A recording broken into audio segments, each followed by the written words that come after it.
하늘에서 거대한 물체가 날아온다면 어떤 기분일까요? 천둥 같은 소리가 온 마을을 뒤흔든다면 그것도 400년 전 조선시대의 말입니다. 우리는 UFO를 현대의 이야기라고 생각합니다. 외계인, 미확인 비행물체, 로스웰 사건 같은 20세기의 현상이라고 믿죠. 하지만 조선왕 조실록은 정반대를 증명합니다. 1609년 9월 25일 한성의 궁궐. 강원 감사 이영욱이 급히 광해군 앞에 섰습니다. 그의 손에는 한 달 전 강원도 곳곳에서 올라온 긴급 보고서가 들려 있었습니다. 보고서에는 믿기 어려운 내용이 적혀 있었습니다. 청명한 하늘에 갑자기 나타난 거대한 물체, 천둥 소리처럼 울려 퍼진 괴음, 하늘을 가로지르며 날아간 정체불명의 형상, 강릉, 춘천, 간성, 원주, 양양, 그리고 멀리 평안도 선천까지 같은 날, 같은 시간 6개 지역에서 수백 명이 목격한 현상이었습니다. 이것은 단순한 소문이 아니었습니다. 공식 기록이었고 왕에게 보고된 사건이었으며 역사에 새겨진 진실이었습니다. 조선시대 사람들은 무엇을 본 걸까요? 그들이 남긴 기록은 오늘날 우리에게 무엇을 말하고 있을까요? 그리고 왜 이 사건은 400년이 지난 지금도 설명되지 않는 걸까요? 오늘 우리는 조선왕 조실록에 기록된 가장 미스터리한 사건 중 하나를 따라가 봅니다. 하늘에 뜬 거대한 세숫대야의 정체, 그 이야기 속으로 들어가 보겠습니다. 첫 번째, 1609년 8월 25일 하늘이 열린 날. 1609년 8월 25일 조선 광해군 1년 강원도 곳곳은 평화로운 아침을 맞이하고 있었습니다. 농부들은 논밭을 돌보고 장터에는 사람들이 모여들었으며 아이들은 골목을 뛰어다녔습니다. 그런데 오전 9시쯤 갑자기 모든 것이 멈췄습니다. 광해군 일기 스물권광해 1년 8월 25일자는 이렇게 기록합니다. 강릉부에서 큰 호리병 같은 것이 나타났으니 위는 뾰족하고 아래는 넓었다. 단 한 줄의 기록이지만 그 뒤에는 엄청난 이야기가 숨어 있었습니다. 당시 강릉 사람들이 본 것은 일반적인 자연현상이 아니었습니다. 물체는 하늘 한가운데에서 북쪽을 향해 날아갔습니다. 마치 땅으로 추락할 듯 빠르게 움직였지만 실제로 떨어지지는 않았습니다. 크기는 점점 커져서 3장에서 4장, 즉 9m에서 12m 정도까지 커 보였습니다. 색깔은 매우 붉었고 지나간 자리에는 흰 기운이 줄줄이 생겼다가 한참 만에 사라졌습니다. 그리고 물체가 사라진 뒤에는 천둥 소리가 천지를 진동시켰습니다. 이 기록이 오늘날 우리에게 던지는 질문은 분명합니다. 조선시대에도 설명할 수 없는 하늘의 현상이 있었다는 사실, 그리고 그것을 목격한 사람들이 두려움보다는 정확한 관찰을 선택했다는 점입니다. 1420년 세종 2년에도 비슷한 사건이 있었습니다. 은병, 즉 은으로 만든 병 모양의 괴비행체가 동북쪽에서 서남쪽으로 날아갔습니다. 우레 같은 소리를 내면서 말입니다. 이 사건에서 주목할 점은 관측 실패에 대한 처벌입니다. 천문 현상을 관찰하는 실무를 담당하던 사력이라는 직책의 위사옥이라는 사람이 있었습니다. 그는 이런 일이 있었는지조차 모르고 있다가 옥살이를 하게 되었습니다. 천문 관측을 얼마나 중요하게 여겼는지 알 수 있는 대목입니다. 이 장면이 우리에게 말하는 것은 명확합니다. 조선시대 사람들은 하늘의 변화를 단순한 신비로 치부하지 않았다는 사실입니다. 기록은 분명히 말합니다. 호리병 같은 것, 은병 모양 3장에서 4장이라는 구체적 묘사가 담겨 있습니다. 이것은 오늘날 우리에게도 중요한 교훈을 줍니다. 알 수 없는 현상 앞에서도 침착하게 관찰하고 기록하는 태도, 그것이 진실에 가까워지는 첫걸음이라는 사실을 말입니다. 다음 장면에서는 이 사건이 어떻게 왕에게 보고되었는지 살펴보겠습니다. 두 번째 광해군에게 올라간 긴급 보고서 1609년 9월 25일 한 달이 지난 뒤였습니다. 강원감사 이영욱은 긴급 보고서를 들고 광해군 앞에 섰습니다. 당시 조선의 행정 시스템에서 지방감사가 직접 왕에게 보고하는 일은 흔하지 않았습니다. 하지만 이 사건은 달랐습니다. 광해군 일기 20건은 이 보고 과정을 상세히 기록하고 있습니다. 강원감사 이영욱이 장계를 올려 8월 25일에 강원도 여러 고을에서 목격한 화광의 일을 아뢰다. 왜 한 달이나 지나서 보고했을까요? 이는 조선시대 기록 시스템의 철저함을 보여줍니다. 각 고을에서 먼저 현상을 기록하고 목격자들의 증언을 모으고 시간대와 방향을 확인한 뒤 감사에게 보고했습니다. 감사는 이 보고서들을 종합하여 최종 장계를 작성했습니다. 그리고 왕에게 올렸습니다. 보고서에는 강릉, 춘천, 간성, 원주, 양양, 평안도, 선천까지 6개 지역의 목격담이 담겨 있었습니다. 각 지역의 보고는 조금씩 달랐지만 핵심은 동일했습니다. 청명한 낮에 일어났고 엄청난 소리가 났으며 물체가 움직였고 빛과 연기를 남겼다는 것입니다. 광해군은 이 보고를 듣고 어떤 반응을 보였을까요? 실록에는 왕의 반응이 직접 기록되지 않았습니다. 하지만 이 사건이 실록에 상세히 남았다는 사실 자체가 중요합니다. 조선왕조실록은 단일 왕조의 역사서로는 세계 최장이자 최대 분량입니다. 태조부터 철종까지 25대 472년간의 기록이 총 1893건 888책에 담겨 있습니다. 글자 수로는 4965만 자에 달합니다. 이것을 하루 100쪽씩 읽으면 4년 3개월이 걸립니다. 이 방대한 기록 속에 UFO로 추정되는 화광 기록만 200회가 넘습니다. 대부분은 간단한 기록이지만 상세히 묘사된 것도 수십 건에 이릅니다. 1711년 숙종 37년 5월 20일의 기록을 보겠습니다. 경상도의 김해, 양산, 창원 등 6개 읍에서의 시, 즉 밤 9시에서 11시 사이에 화광이 나타났습니다. 밤하늘을 밝게 비추고 있는 화광은 위로 뾰족하고 아래는 넓었으며 그 크기는 항아리와 같은 모양을 하고 있었습니다. 동쪽에서 서쪽으로 흘러갔고 대포 소리와 천둥 소리가 나더니 별이 떨어지는 현상과 함께 화광 또한 사라졌습니다. 이런 기록들이 오늘날 우리 사회에 주는 메시지는 무엇일까요?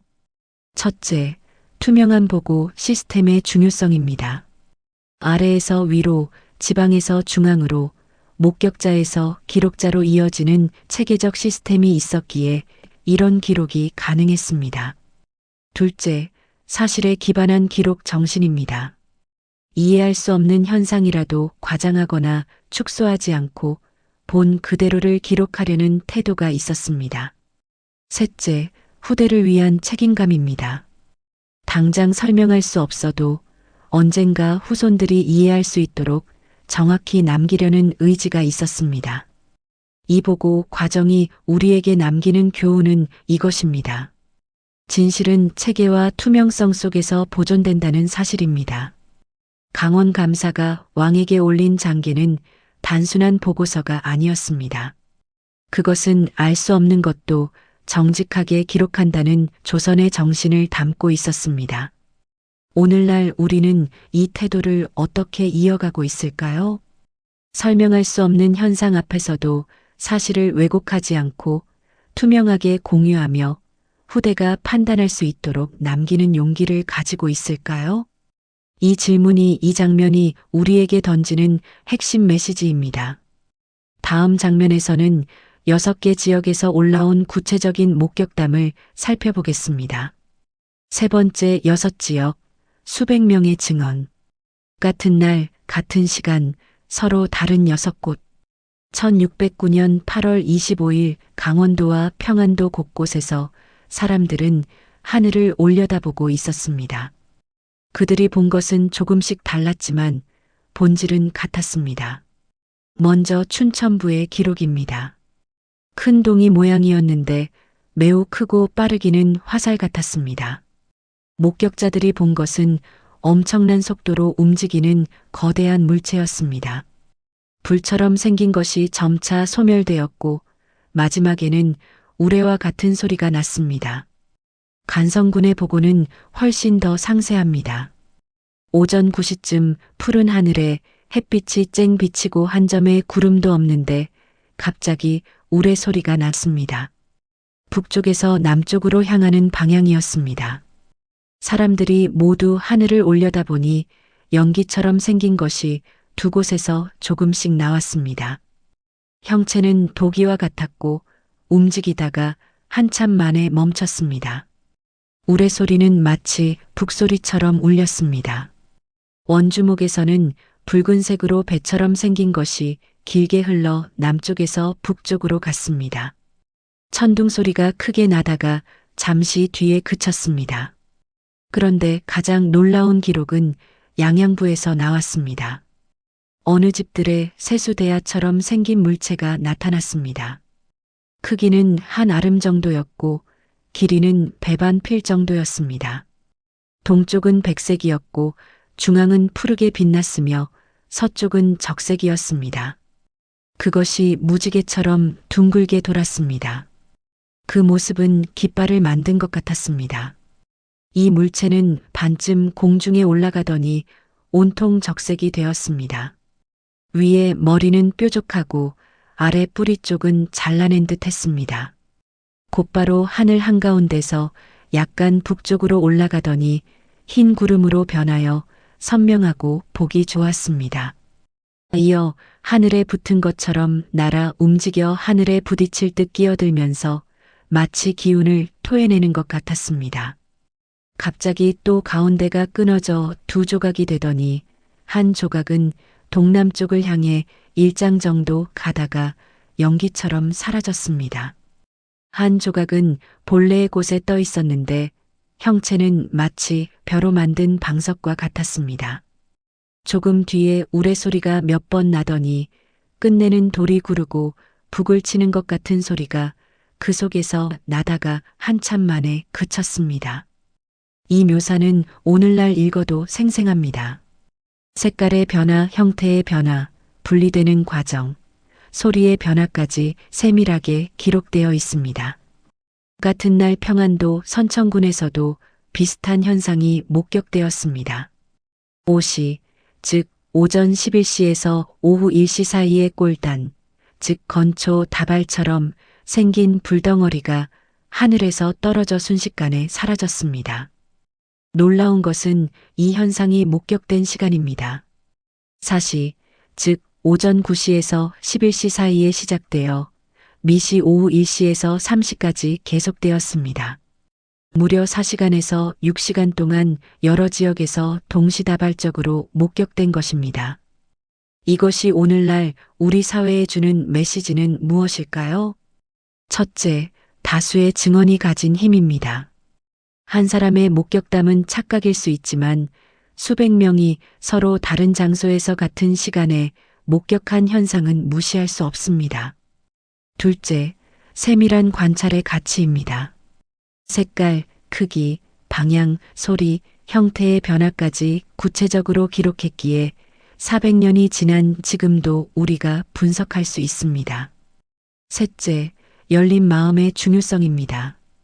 조선시대 사람들은 설명할 수 없는 현상을 부정하지 않았습니다. 대신 정확히 관찰하고 기록했습니다. 현대 사회에서 우리는 이 세 가지 태도를 얼마나 가지고 있을까요? 다수의 목격담을 경청하고 세밀하게 관찰하며 설명할 수 없는 것도 부정하지 않는 열린 마음을 가지고 있을까요? 6지역의 증언이 우리에게 남기는 핵심 메시지는 이것입니다. 진실은 여러 목소리가 모일 때 선명해진다는 사실입니다. 강릉의 호리병, 춘천의 큰 동이, 양양의 세수대야 각각 다른 표현이지만 하나의 현상을 가리키고 있었습니다. 이것은 오늘날에도 중요합니다. 서로 다른 시각과 경험이 모일 때 우리는 더 큰 진실에 가까워질 수 있습니다. 다음 장면에서는 조선의 천문 관측 시스템이 얼마나 정교했는지 살펴보겠습니다. 네 번째, 조선의 천문 관측, 세계 최고 수준. 조선시대의 천문 관측 기술은 상당히 발달해 있었습니다. 관상감이라는 기관에서 천문을 관측했는데 이들은 유성과 혜성, 그리고 미확인 현상을 명확히 구별했습니다.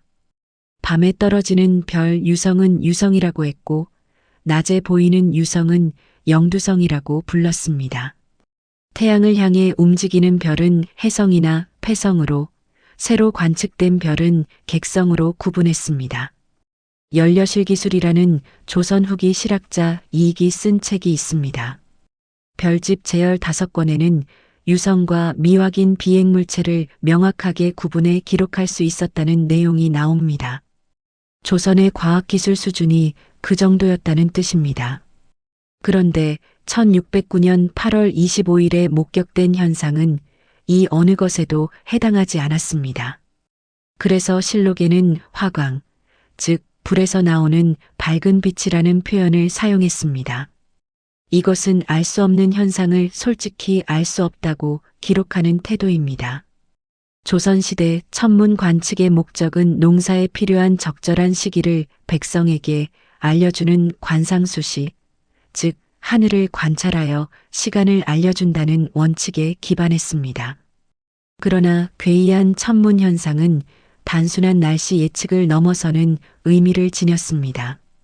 당시 사람들은 하늘의 이상 징후가 나라의 운명과 연결되어 있다고 믿었습니다. 그래서 작은 변화도 놓치지 않고 기록했습니다. 태종실록에 유명한 일화가 있습니다. 태종이 사냥을 나갔다가 말에서 떨어졌습니다. 다치지는 않았지만 왕의 위신이 깎일 일이었습니다. 태종은 좌우를 돌아보며 말했습니다. 사관이 알게 하지 말라. 그러나 사관은 이 말까지 포함하여 모두 기록했습니다.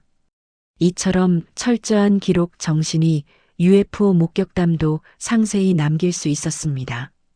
사관이라는 직책을 가진 사람들이 왕의 곁에서 모든 것을 기록했습니다. 왕이 말하고 행동하는 모든 것, 신하들이 보고하는 모든 내용이 사초라는 기록물에 담겼습니다. 왕도 자신에 대한 기록을 볼 수 없었습니다. 다음 왕이 즉위한 후에야 실록이 편찬되었고 편찬이 끝나면 사초는 모두 불태워졌습니다. 이런 시스템이 있었기에 1609년의 UFO 목격담도 왜곡 없이 기록될 수 있었습니다. 이것이 오늘날 우리 사회에 주는 메시지는 무엇일까요? 첫째, 독립적인 기록 시스템의 중요성입니다.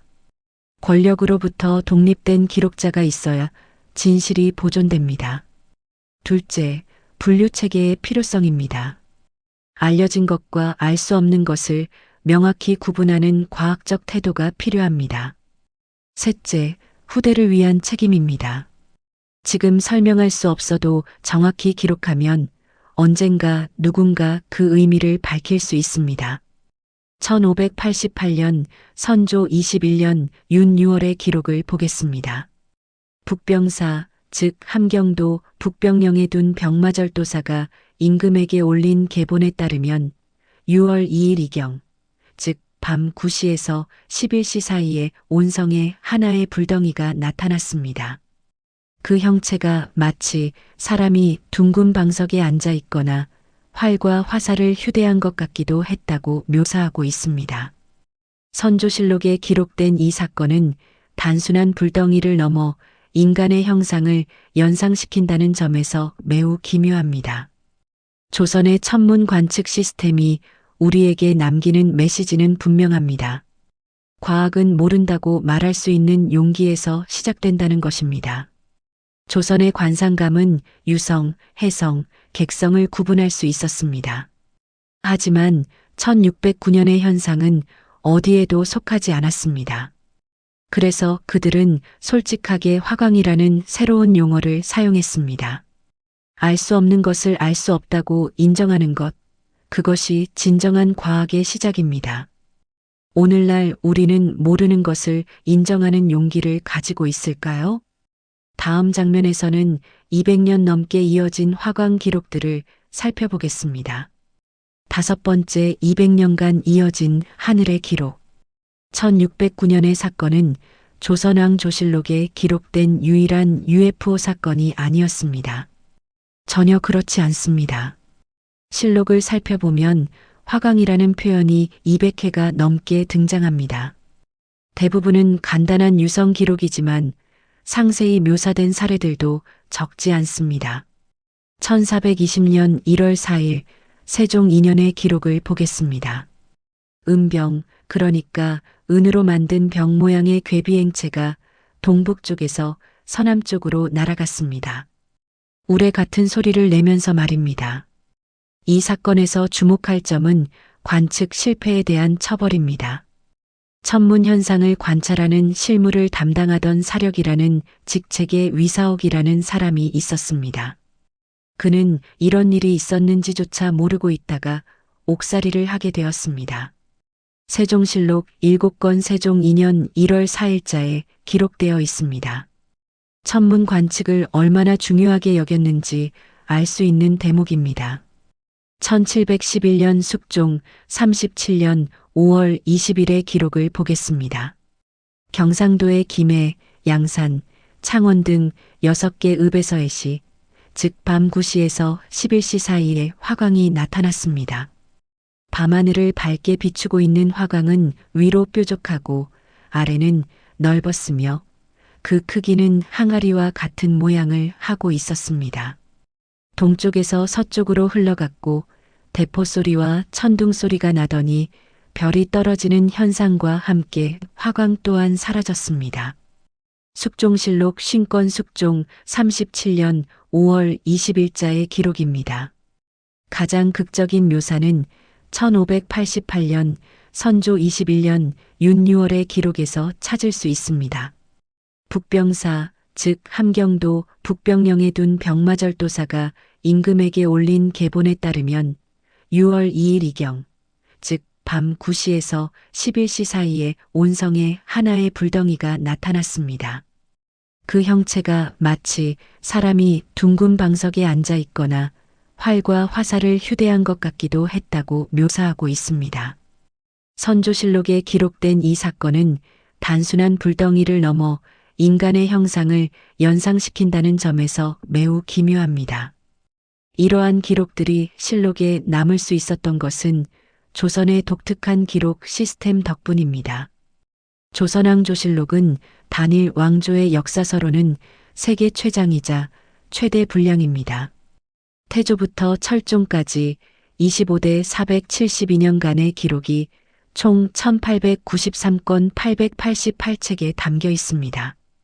글자 수로는 4965만 자에 달합니다. 이것을 하루 100쪽씩 읽으면 4년 3개월이 걸립니다. 이 방대한 기록 속에는 왕과 신하의 대화, 정책 결정 과정, 외교 관계, 전쟁과 재난, 그리고 하늘의 이상 현상까지 모든 것이 담겨 있습니다. UFO로 추정되는 화광 기록만 200회가 넘습니다. 대부분은 간단한 기록이지만 상세히 묘사된 것도 수십 건에 이릅니다. 이것은 조선시대 사람들이 하늘의 변화를 얼마나 주의 깊게 관찰했는지 보여줍니다. 이것이 오늘날 우리 사회에 주는 메시지는 무엇일까요? 첫째, 지속적인 관찰의 힘입니다. 한두 번의 기록이 아니라 200년 넘게 이어진 기록이 있기에 우리는 패턴을 발견하고 분석할 수 있습니다. 둘째, 일관된 시스템의 가치입니다. 왕이 바뀌어도 시대가 바뀌어도 동일한 기준으로 기록했기에 비교가 가능합니다. 셋째, 축적의 의미입니다. 개별 기록은 작아 보여도 수백 년 동안 쌓이면 거대한 자료가 됩니다. 현대 사회에서 우리는 이런 장기적 관점을 가지고 있을까요?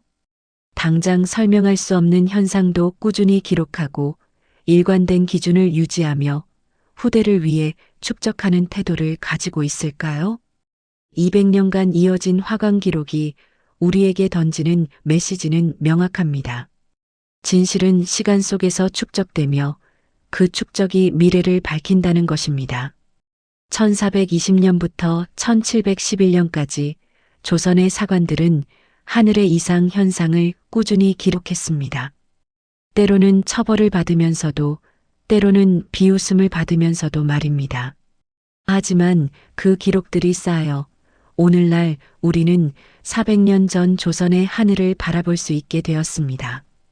이것이 바로 기록의 힘입니다. 오늘 우리가 남기는 기록도 400년 후 누군가에게 빛이 될 수 있습니다. 다음 장면에서는 현대 과학으로 이 현상을 어떻게 설명할 수 있는지 살펴보겠습니다. 6번째, 현대 과학이 찾은 단서들. 그렇다면 1609년 8월 25일 조선의 하늘에서 무슨 일이 일어난 걸까요? 현대 천문학자들은 대형 운석일 가능성을 제기합니다. 지름 10m가 넘는 거대 운석이 대기권에 진입하면 밝게 빛나며 여러 조각으로 부서질 수 있습니다. 대기와의 마찰로 빛을 내고 폭발하면서 괴음을 만들어냅니다. 이것은 실록의 기록과 상당 부분 일치합니다. 매우 붉었다. 천둥 소리가 났다. 조각으로 나뉘었다는 묘사는 모두 운석의 특징과 맞아떨어집니다. 그러나 몇 가지 의문이 남습니다. 첫째, 시간의 문제입니다. 일반적인 유성은 몇 초에서 길어야 몇 분 정도 보입니다. 그런데 이 현상은 4시간 이상 지속되었습니다. 사시, 즉 오전 9시부터 미시, 즉 오후 1시까지 목격되었다는 기록이 있습니다. 운석이 이렇게 오랜 시간 하늘에 머물 수는 없습니다. 둘째, 지역의 문제입니다. 운석이라면 전국에서 목격되어야 하는데 유독 강원도와 평안도 일부 지역에서만 보고되었습니다. 이것은 매우 국지적인 현상이었다는 뜻입니다. 셋째, 움직임의 문제입니다. 양양부의 기록을 다시 보겠습니다. 집들에서 물체가 나타나 공중으로 떠올랐다는 묘사는 운석의 낙하와는 정반대 방향입니다.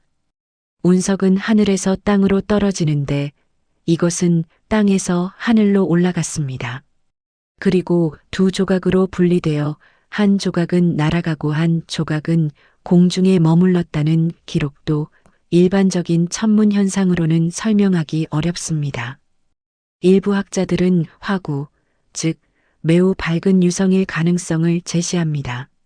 화구는 운석보다 더 밝고 오래 지속될 수 있습니다. 하지만 여전히 4시간이라는 시간을 설명하기는 어렵습니다. 또 다른 가능성은 대기 광학 현상입니다. 특정 기상 조건에서 태양광이 굴절되어 기묘한 형상을 만들 수 있습니다. 환일 현상이나 무지개 기둥 같은 것들이 그 예입니다. 하지만 이런 현상은 일반적으로 고정되어 있거나 천천히 움직이는데 실록의 기록은 화살처럼 빠르게 움직였다고 되어 있습니다. 흥미로운 점은 조선시대 사람들도 이러한 현상을 과학적으로 이해하려 했다는 것입니다. 관상감에는 천문학의 조예가 깊은 학자들이 있었습니다. 이들은 밤에 보이는 유성과 낮에 보이는 영두성을 구별했습니다. 해성과 패성, 객성도 각각 다른 개념으로 분류했습니다. 그런데 설명할 수 없는 현상은 화광이라는 별도의 용어를 사용했습니다. 이것은 알 수 없는 현상을 솔직히 알 수 없다고 기록하는 태도입니다. 현대에 와서 UFO는 더욱 큰 관심사가 되었습니다. 1947년 미국 뉴멕시코주 로스웰에서 일어난 사건이 그 시작입니다. 목장 주인이 이상한 잔해를 발견했고 군이 이를 회수했습니다. 처음에는 비행 접시라고 발표했다가 곧 기상 관측 기구로 정정했습니다. 이 사건은 지금까지도 논란이 되고 있습니다. 로스웰 사건 이후 UFO 목격담은 전 세계적으로 수십만 건에 이릅니다. 그렇다면 이러한 현상은 조선에만 있었을까요? 전혀 그렇지 않습니다. 고대 이집트 파라오 투투모시스 3세의 문헌에는 불로된 원들이 며칠 동안 하늘에 떠돌아다녔다는 기록이 있습니다. 성서나 로마 시대 문헌에도 UFO를 연상시키는 구절이 여러 차례 등장합니다. 인류는 오래전부터 하늘의 신비한 현상을 목격하고 기록해왔습니다. 이것이 오늘날 우리에게 주는 메시지는 무엇일까요? 첫째, 과학의 한계를 인정하는 겸손함입니다. 현대 과학도 모든 것을 설명할 수는 없습니다. 설명할 수 없다고 해서 없는 것이 아닙니다. 둘째, 지속적인 탐구의 필요성입니다. 400년 전에는 설명할 수 없었던 현상도 지금은 설명할 수 있는 것들이 많습니다. 지금 설명할 수 없는 것도 미래에는 설명될 수 있습니다. 셋째, 열린 마음의 중요성입니다. 조선의 사관들처럼 이해할 수 없는 것도 부정하지 않고 정확히 기록하는 태도가 필요합니다. 현대 과학의 분석이 우리에게 남기는 메시지는 이것입니다. 진실은 때로 여러 가능성의 교차점에 있다는 것입니다. 1609년의 현상은 운석일 수도, 화구일 수도, 대기 광학 현상일 수도 있습니다. 혹은 우리가 아직 모르는 무언가일 수도 있습니다. 중요한 것은 한 가지 설명으로 단정 짓지 않고 여러 가능성을 열어두는 것입니다. 조선의 사관들이 화광이라는 열린 용어를 사용했듯이 현대의 우리도 미확인이라는 솔직한 표현을 사용할 수 있어야 합니다. 모른다고 말할 수 있는 용기, 그것이 진정한 과학입니다. 다음 장면에서는 이 모든 이야기가 오늘 우리에게 던지는 의미를 정리하겠습니다. 7번째 400년 전 기록이 오늘에 던지는 질문. 조선왕조실록에 기록된 UFO 이야기는 드라마와 영화의 소재가 되기도 했습니다. 2013년 말부터 2014년 초까지 방영된 드라마 별에서 온 그대가 대표적입니다. 1609년 광해군 시기의 UFO 기록에서 영감을 받아 외계인이 조선시대에 지구에 왔다는 설정을 만들었습니다. 400년 전 조선에 떨어진 외계인이 현대까지 살아있다는 이야기입니다. 이 드라마는 큰 인기를 끌었고 조선왕조실록의 UFO 기록이 대중에게 널리 알려지는 계기가 되었습니다. 자, 그렇다면 우리는 이 기록들을 어떻게 이해해야 할까요? 몇 가지 관점이 있습니다. 첫째, 과학적 관점입니다. 대부분의 기록은 운석이나 해성, 기상현상으로 설명할 수 있습니다. 특히 밝은 화구나 대형 운석은 당시 사람들에게 매우 놀라운 경험이었을 것입니다. 둘째, 역사적 관점입니다. 조선시대 사람들은 하늘의 변화를 매우 중요하게 여겼습니다. 천재지변은 왕의 덕이 부족하거나 정치가 잘못되었다는 신호로 받아들여졌습니다. 그래서 작은 변화도 놓치지 않고 기록했습니다. 셋째, 문화적 관점입니다. 미지의 현상에 대한 호기심과 두려움은 모든 시대, 모든 문화에 존재합니다. 고대 이집트부터 현대까지 인류는 하늘의 신비를 기록하고 해석해 왔습니다. 조선왕조실록의 UFO 기록도 이러한 인류 보편의 문화 현상 중 하나입니다. 넷째, 과학사적 관점입니다. 조선시대의 천문 관측 기술과 분류 체계는 상당히 정교했습니다. 유성, 해성, 영두성, 화광을 구별했다는 것은 체계적인 관찰과 기록이 이루어졌음을 의미합니다. 이것은 조선의 과학 수준을 보여주는 중요한 증거입니다. 다섯째, 기록 문화의 관점입니다. 조선왕조실록의 가장 큰 가치는 사실을 왜곡 없이 기록했다는 점입니다. 왕도 볼 수 없는 기록, 권력으로부터 독립된 사관, 철저한 검증 과정이 있었기에 이런 기록이 가능했습니다. 오늘날 우리 사회에 이런 기록 문화가 있을까요? 권력으로부터 독립된 기록 시스템이 있을까요? 설명할 수 없는 현상도 정직하게 남기는 용기가 있을까요? 여섯째, 미래를 위한 관점입니다. 조선의 사관들은 당장 설명할 수 없어도 정확히 기록했습니다. 400년 후 누군가 이 기록을 보고 의미를 찾을 것이라 믿었기 때문입니다. 실제로 우리는 지금 그 기록을 보고 있습니다. 오늘 우리가 남기는 기록도 400년 후 누군가에게 그런 의미가 될 수 있습니다.